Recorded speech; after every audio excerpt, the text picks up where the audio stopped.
ni Sambulo Vinaka. Bondo tikong beka may na taxi na minibus. Bakasar talaga kina na motoka wakita okay. Ni Andro Vinaka bikim ni na siyama tikong may na live stream. Say bura-bura dawa. Nindo bodo tikong may kina ni sa Andro Vinaka. Winawang lebo. Nanda unding ita tikong may ni wasa ningaw na ni Vakatawa. Talaraki ni VUVALE. Kaya tikong may na kinangoin na vida na singa sauti. Ano ni Vinaka wasota ni dangi boli na vida na singa sauti. Na may visya mo titali tikong ni wasa ningaw na ni Vakatawa. Yan na talaraki ni VUVALE. Winawang lebo sar KACAU en nabugo ni Serekali. May kira itali tikong na singa Vinaka ni ko.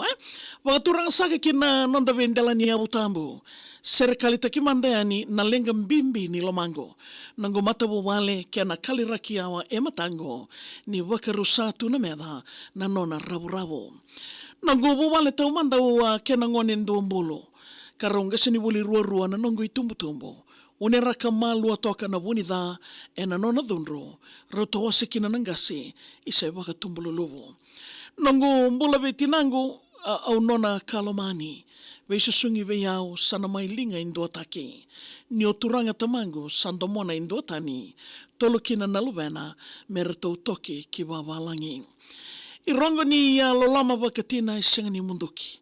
Senga ni laurei wakandua vei nau na vivutuni. E dolata ngalu toka nga na itavi ni vei susungi. Suva grama sandewa dhaki anikina na nongobuli. Do diwa au sa wakawatitaki. Nangumbola wangone lewa sama yalani. Tangani undo monango kasa nongo kandingi taki.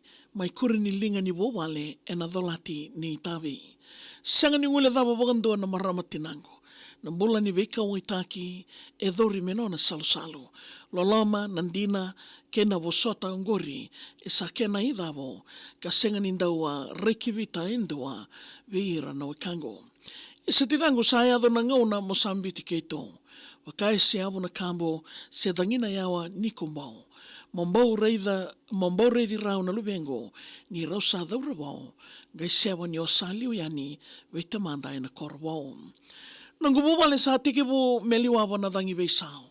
Sa ngule dhava na watingo ni ndau kalawadhi ngana kao. Isa rau na luvengo e rua au tangi ni una numirao. Gori sai zek ratu levo ke ratu chekesoni katoni mau.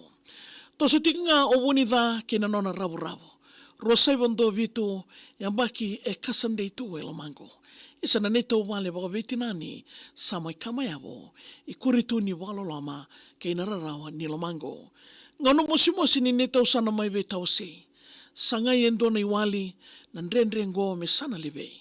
Ni sa senga na neto wale me keto na tiko ebe. Au wasa virau na ngone to velomani kanoindei. Au wakandita ki rau na luvengo e na wuku ni neto lenga.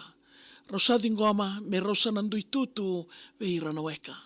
Wali ni daka o somi rumo e na mura ni elewa. Veitau se senga ni ngoma isa sakena mandingin beka.